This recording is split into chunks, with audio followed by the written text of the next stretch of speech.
Oke teman-teman, selamat sore, apa kabar?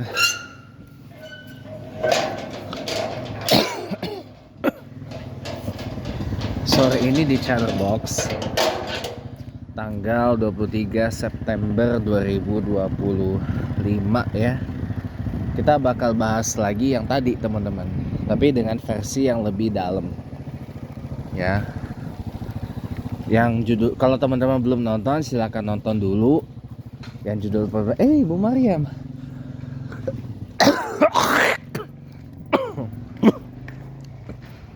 Judul pembahasannya adalah Dia Bukan Jodohku. Ya. Itu teman-teman nonton dulu. Ini lanjutannya sih sebenarnya. Jadi gini teman-teman ya. Dalam konteks apapun ya.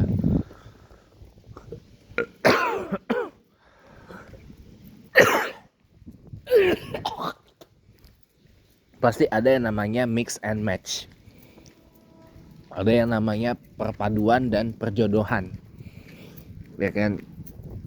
Sama, saya kan bilang jodoh itu cerminan dari diri kita. Kalau kita orangnya ahli ibadah, ahli sholat, ahli zikir,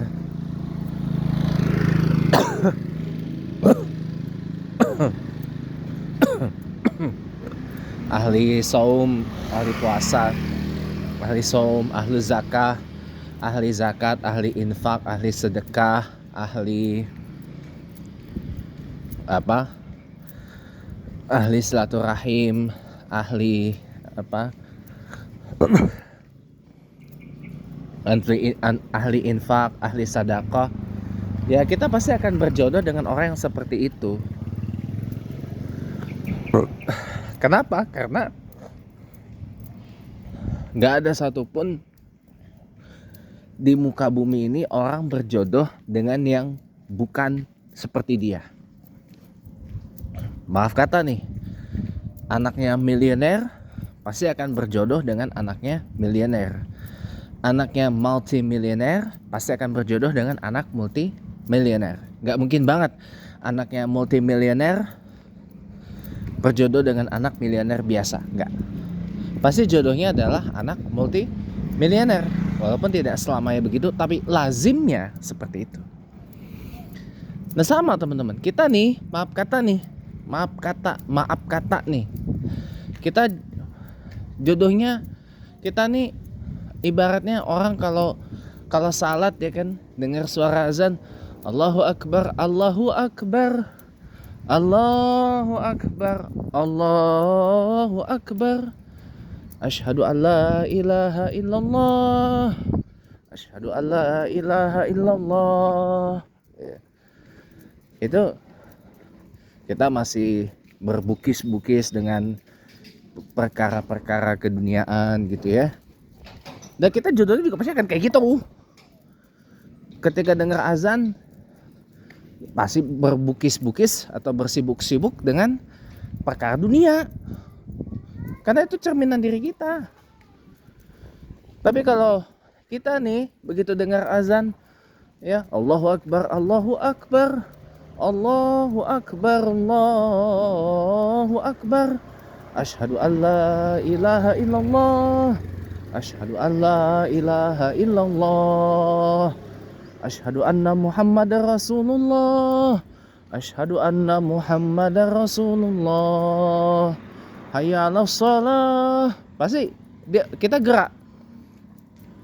Kita gerak nih. Gerak tunaikan salat, ambil air wudu, tunai salat ya kan? Salat awal-awal on time. Syukur-syukur berjemaah ke masjid. Ya. Nah, kita juga akan berjodoh dengan orang yang seperti itu nantinya. Jadi itu analoginya. Ya. Itu analoginya. Nah, yang saya alamin posisi saya sekarang ini adalah begini teman-teman. Tadi saya udah bilang, saya udah kasih ilustrasi. Ada sepasang lelaki dan perempuan. Dia menganggap diri mereka berdua nih berjodoh. sudah melaksanakan lamaran, engagement, sudah tunaikan pertunangan, ya. Tapi begitu ditanya kapan nikahnya, masih bingung, masih limbo. Kapan ya nikahnya ya? Gimana? Hingga tiba-tiba datanglah orang yang maharnya besar, mahar lamarannya besar. Hingga datanglah salah satu orang lain yang hendak melamar salah satu di antara keduanya, tapi dengan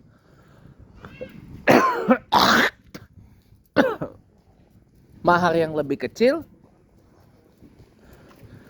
Tapi kalau ditanya kapan nikah, pasti jawabannya kapan mau nikahin? Oh, ini nikahnya dalam tanggal sekian, bulan sekian gitu. Hari sekian, tahun sekian gitu. Gitu. Jadi jawabannya pasti. Tanggal sekian, bulan sekian, tahun sekian, hari sekian gitu. Gitu sebenarnya. Meskipun maharnya lebih kecil, tentunya orang lebih memilih yang mana? Lebih memilih yang maharnya gede, tapi kalau ditanya nikahnya kapan masih tanda tanya besar, atau orang yang ngelamar dengan mahar seadanya, maharnya kecil, lebih kecil, tapi begitu ditanya kapan nikahnya, jawabannya ada, jelas. Nah, terutama cewek, wanita, perempuan, nggak semuanya sih, tapi ini lazim. Saya ngomong pakai bahasa yang lebih umum aja. Lazimnya perempuan, lazimnya seorang wanita pasti akan lebih menerima lamaran dari cowok yang memang dia udah siap buat nikah. Bukan soal nominal lamarannya besar, kecil, sedang, cemana, enggak. Yang paling penting nikah. Nikahnya jelas kapan, hari sekian, hari apa, bulan hari apa, tanggal sekian, bulan sekian, tahun sekian gitu. Atau bulan apa, tahun sekian. Jelas tanggal nikahnya. Gitu. Enggak limbo-limbo lagi. Walaupun nominal nominal lamarannya kecil. Itu baru benar bagi cewek kebanyakan, dan bagi juga orang tua si cewek, ya, karena lebih baik begitu daripada ditunda-tunda kan. Lebih baik disegerakan kalau mau nikah itu. Cari yang benar-benar mau nikahin, bukan hanya sekedar kelihatannya ngasih nominal gede, kelihatannya bisa bikin pesta lamaran, pesta tunangan, pesta engagement yang mewah gitu. Tahu-taunya begitu ditanya nikah, blank. Karena itu tadi belum siap, atau mungkin karena ya bisa jadi karena ada pertimbangan lain.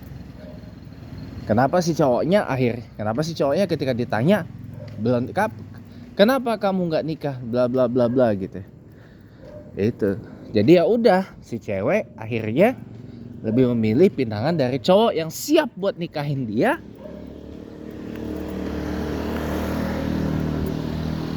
Tapi dengan mahar yang lebih kecil, tapi jelas nikahnya kapan, dan kemudian sah menjadi istri pendamping dari si cowok ya itu. Dan bahagia akhirnya. Walaupun mahar pertunangannya dengan modal yang lebih kecil, tapi belum tentu mahar buat lamarannya lebih kecil. Mungkin mahar nikahnya juga lebih kecil dari yang dijanjikan. Tapi dia sakinah mawaddah warahmah. Mau pilih yang mana? Kalau dia seperti itu.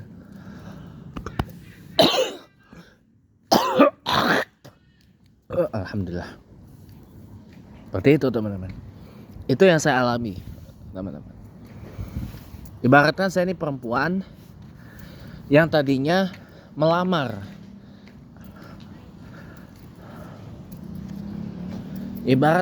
Ibarat saya ini melamar melamar cewek, ya, pihak ceweknya kedutaan Australia. Ibaratnya saya bukan harusnya bukan cewek yang melamar ya, tapi cowok yang melamar cewek. Tapi ini kisahnya memang agak lain. Saya melamar ke kedutaan Australia untuk Indonesia, sekaligus misi diplomatik Australia untuk Indonesia, untuk ASEAN, kedudukannya di Jakarta. Oke, catat ini baik-baik ya. Mahar lamarannya besar. Ya, mahar yang dijanjikan untuk nikahnya pun juga besar. Ya, 17,8 juta per bulan. Oke. Nah, tiba-tiba selama saya menunggu proses, sama kayak tadi, proses tanya, kapan nikah? Kapan ya nikahannya? Kapan kuy kita bikin akad nikah gitu. Masih bingung, masih limbo. Nah, itu juga saya lakuin dengan cara saya kirim email, kamu kapan nikahin saya gitu loh. Ibaratnya saya ini cewek gitu loh. Nah, si cowoknya kedutaan Australia yang lamar gitu. Kamu kapan mau nikahin saya gitu.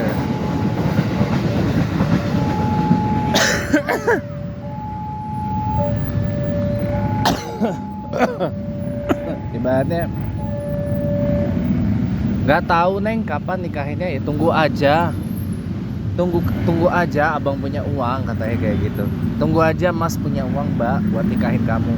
Begitu mas punya uangnya, begitu mas sudah ada semua, mas siap kok buat nikahin kamu mbak gitu. Ibaratnya seperti itu. Itu yang saya alami.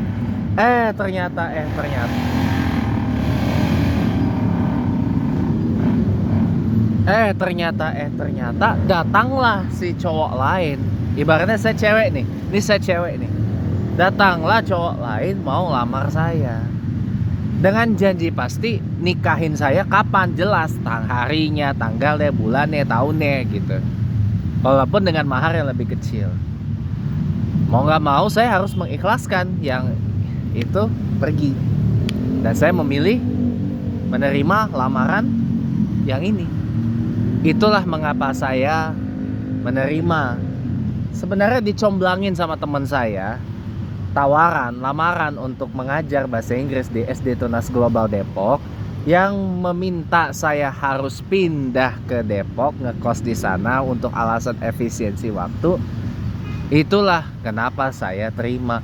Kenapa? Karena jelas kapan mulainya, kontraknya jelas, dan saya diminta komitmen sampai akhir. Sebentar, saya bahas saya dulu ya.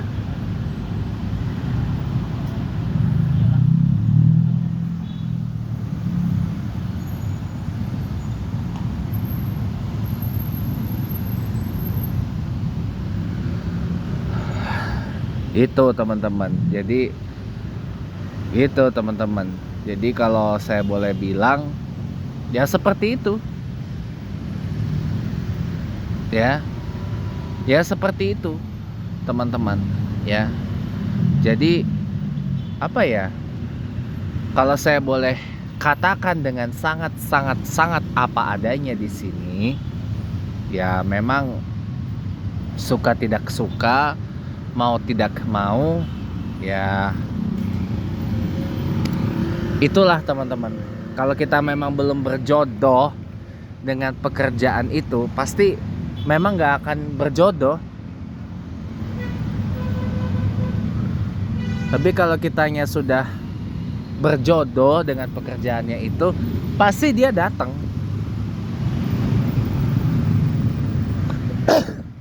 Pasti akan kepake kita, pasti lamaran kita diterima gitu. Tapi kalau ternyata kitanya kitanya belum sesuai dengan yang akan kita lamar, ya udah. Karena kembali lagi teman-teman, seperti yang saya tadi bilang, jodoh itu ibarat pekerjaan itu ibaratnya jodoh kita. Jodoh itu cerminan kita. Ya kalau kita maaf lahir batin ya, spesifikasinya ala kadarnya.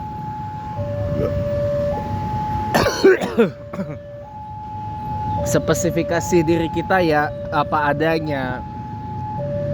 Spesifikasi kita ya, mohon maaf lahir batin ya, ya standar aja atau mediocre ya, bukan mediocre ya, standar aja spesifikasi yang kita punya gitu ya.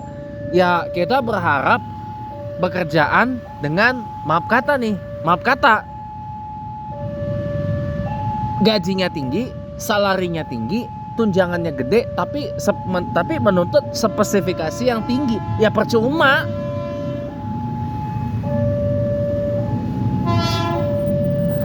Ya percuma, nggak akan nyampe, nggak akan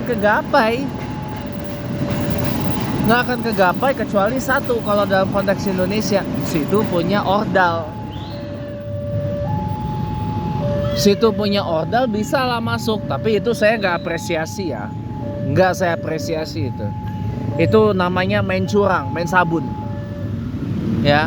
Bukan mengandalkan spesifikasi yang kita punya, tapi karena ada itu. Nah itu jujur saya gak apresiasi tuh orang seperti itu. Apa-apa ordal. Saya sebel dengan fenomena seperti itu. Jadi kita yang punya kompetensi murni, kita yang udah spesifikasinya mumpuni, kita yang udah spesifikasinya sudah oke lah, sudah memenuhi spesifikasi yang wow gitu loh. Tapi kalah sama yang punya ordal. Itu konteks Indonesia loh ya. Kalah sama yang punya ordal. Ini konteks Indonesia loh ya. Atau kalah sama yang ngasih jalan pintas. Nih duit buat lo. Gitu. Asal lo terima gue ya. Ini. Diserahin di atas meja. Banyak yang seperti itu. Itu namanya main curang. Itu namanya intimidasi. Percaya sama saya, situ masuk gara-gara faktor ordal ke tempat kerja. Situ masuk kerja gara-gara beginian, lo kerja nggak bakal tenang. Kenapa? Ujung-ujungnya lo pasti akan diomongin dari belakang, atau paling nggak kalau performamu nggak memuaskan, ujung-ujungnya lo bakal diomelin. Tong, lo bisa kerja di mari gegara tahu nggak siapa? No, gegara temen lo kerja di mari. Kalau bukan gara-gara temen lo, paling lu cuma jadi supir truk doang, atau paling nggak lo tuh cuma jadi gembel di jalanan, tau nggak? Pasti kayak gitu. Itu pernah diabadikan dalam sinetron Si Dul Anak Sekolahan, ketika Kasdullah ya, Bang Dul ya, kerja di perusahaan mesin, insinyur gitu ya. Masuk ke situ gegara tangan si Sarah. Ya, kan ada tuh. Nah, si Roy datang. Dul, kalau lu bisa kerja di mari ya. Itu kalau bukan gara-gara Sarah, lo tuh cuma supir oplet, tau nggak? Gitu. Kayak gitu. Kalau bukan gara-gara Sarah, lo cuma jadi supir oplet doang, gitu. Kayak gitu. Gak tenang hidup kalau kayak gitu. Gak tenang karena kita masuk dengan tangan orang lain. Jadi beban kita untuk membuktikan kepada tempat kerja kita bahwa kita nih bisa nih. Kita nih sebenarnya bisa masuk ya. Kerja kita nih lebih bagus gitu loh. Jadi kerja kita nih harus ekstra lebih bagus gitu loh. Karena kalau enggak, orang yang membawamu ke sana itu ya nanti akan malu. Nah, sama ini kejadiannya kayak saya. Saya bisa ditawarin atau accept tunas global itu ya karena tangan orang lain, bukan karena kemampuan saya. Saya akui itu. Berarti apa? Saya harus tanggung jawab saya dua, ke sekolah tunas bangsa sama ke teman saya ini. Jadi saya bilang kalau ada apa-apa, itu saya yang tanggung jawab, bukan teman saya. Saya harus siap jadi pelindung garda. Saya udah siap pasang badan buat teman saya. Jangan marahin teman saya, marahinlah saya gitu. Udah, itu jadinya. Jadi apa ya, ya bukan nggak tenang sih, tapi lu harus ada usaha lebih gitu. Lu harus ada usaha lebih gitu. Tapi nggak apa-apa ya kesebut ya soalnya, aduh, nggak apa-apa ya kesebut ya, aduh, iya, kesebut nggak apa-apa ya teman-teman ya, soalnya gue takut ntar kenapa-kenapa lagi. Tapi doain lah benar-benar keterima ya teman-teman ya, gitu.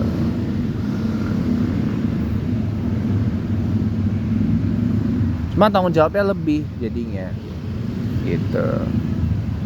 Ya, jadi teman-teman, saya cuma mau bilang bahwa memang itulah hidup teman-teman. Kalau memang bukan jodohnya, buat apa? Gitu loh. Jadi sebenarnya kita lah yang harus menyesuaikan diri gitu loh.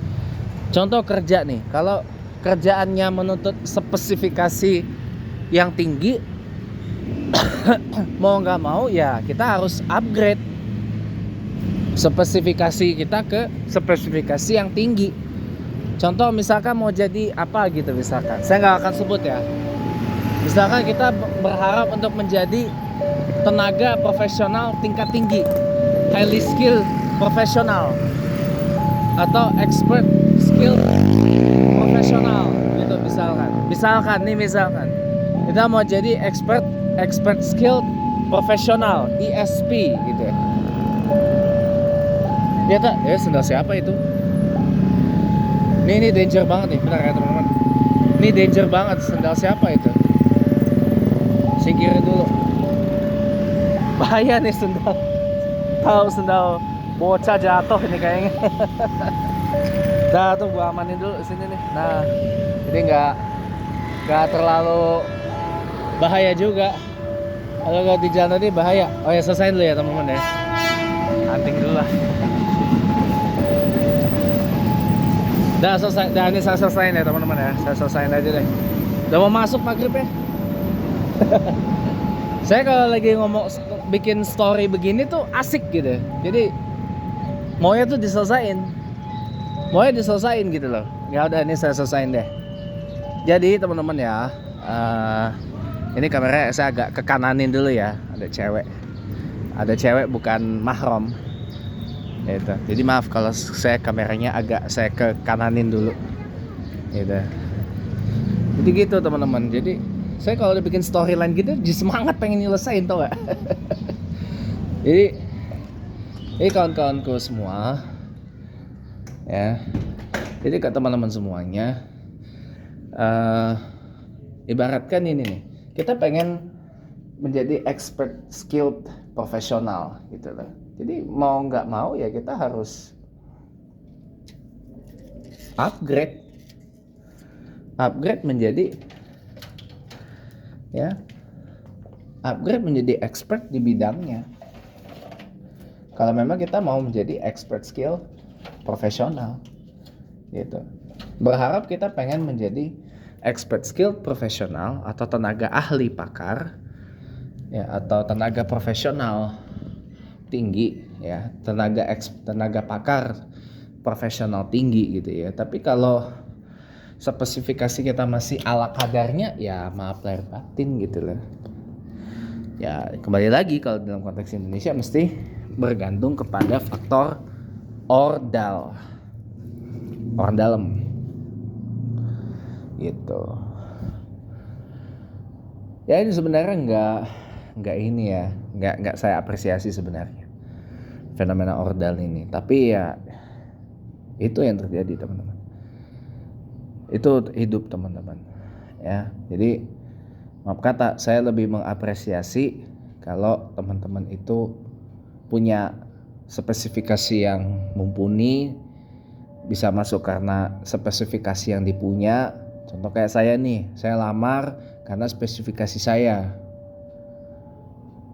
Kalaupun ada tangan tambahan, ya itu saya anggap itu poin plus lah gitu. Ibaratnya tuh kalau saya main saham tuh ibaratnya itu broker lah. Kayak teman saya nih yang bawa saya ke sekolah tunas global ini, dia ini broker saya, pialang saya pialang saya untuk saya berinvestasi di saham. Sahamnya di mana? Tunas Global Depok gitu. Nanam sahamnya apa? Nanam saham keahlian bahasa Inggris. Berapa lot saya punya sesuai dengan jadwalnya. Kalau 100 slot 100 slot. Kalau 2 ini 2 itu. Jadi ibaratnya teman saya tuh kayak broker aja gitu dalam konteks ini. Pialang gitu. Perantara lah gitu. Tapi bukan saya anggap orang dalam, enggak lah gitu. Oke, teman-teman ya. Udah cukup ya, teman-teman. Dikit lagi mau masuk azan maghrib. Sampai bertemu lagi. Sampai jumpa. Wassalamualaikum warahmatullahi wabarakatuh.